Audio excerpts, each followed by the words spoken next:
Hey, what's up mga mare? Ngayong araw, mamamasyal nga pala kami ng aking mga anak. At eto nga, nag-aantay kami ng jeep. At nag-take out na nga rin pala kami ng aming kakainin. At habang nag-aantay kami ng jeep, at eto nga't si Kulot, nakadinig ng tugtog sa harap ng simbahan. At napasayaw.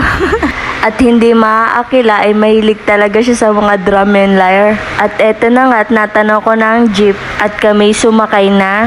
At eto nga di mapakali si Kulot. Ang sabi niya nga ay haharap siya sa bintana at makikita mo nga sa mga mukha niya na masayang masaya siya at nakasakay ulit siya ng jeep. At lagi kong naaalala na sinasabi niya pag tuwing Sabado at Linggo na wala siyang pasok, nasasakay daw kami ng jeep at pupunta kay Papalo niya. Mga mare, medyo may kalayuan nga rin ang bahay nila Papalo nila. At madalas nagkakamustahan na lang kami sa video chat. Bumaba na nga pala kami ng jeep at sumakay kami ng tricycle para makapunta dito. At eto nga at nandito na tayo. At eto nga't si Kulot nagtuturo na, maglalaro daw siya doon. Inaaya niya na nga pala dito si ate niya maglaro. Pero ang sabi ko nga ay kumain muna kayo para dire-diretso ang inyong laro. At eto nga, ilang mga sandali ay nagpabuhat na itong si Kulot. At dito nga ay naghahanap na kami ng pwesto para makakain na kami. Naalala ko pala noon nagtitinda ng scramble ang aking ama. Palagi akong sumasama pag walang pasok. Tapos naalala ko noon ay lagi akong antukin kaya ginawan ako ng compartment sa ilalim ng scrambulan. Doon ako natutulog. Gigisingin na lang ako ni Papa pag nandito na kami. At eto nga, nakahanap na kami ng pwesto. Tara, kain po tayo. What do you want? Chocolate juice. Chocolate juice. Ma, dalawang chocolate juice. Okay. I buy first, okay? Sinabihan ko nga pala dito si Kulot na kumain muna siya ng kanin. Sorry. At eto na nga't kumakain na kami.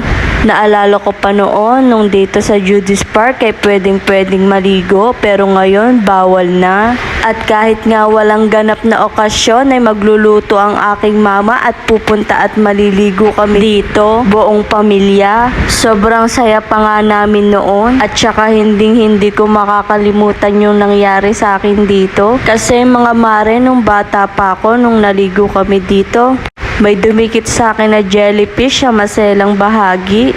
At pinagtatawanan nga ako ng mga kapatid ko kahit iyak na ako ng iyak. Tapos naaalala ko noon nilagyan ako ni mama ng may asin. Tapos may suka. O diba ayas mga mare, ginawa kong kinilaw.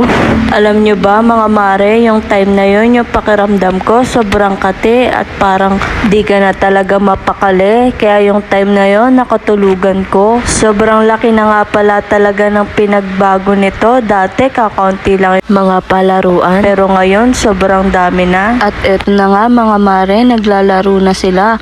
Sabi ko nga, careful. Kasi yung isang nasakyan nga ni Kulot ay talaga namang sira yung kalahati. Kaya sabi ko baka maipit ka, dahan-dahan lang. At iyon nga, umalis na si Kulot, di na nagdalawang isip kasi pag pinagsabihan mo siya talagang makikinig. At eto nga, at may mga kalaro na siya kasi maghahapon na.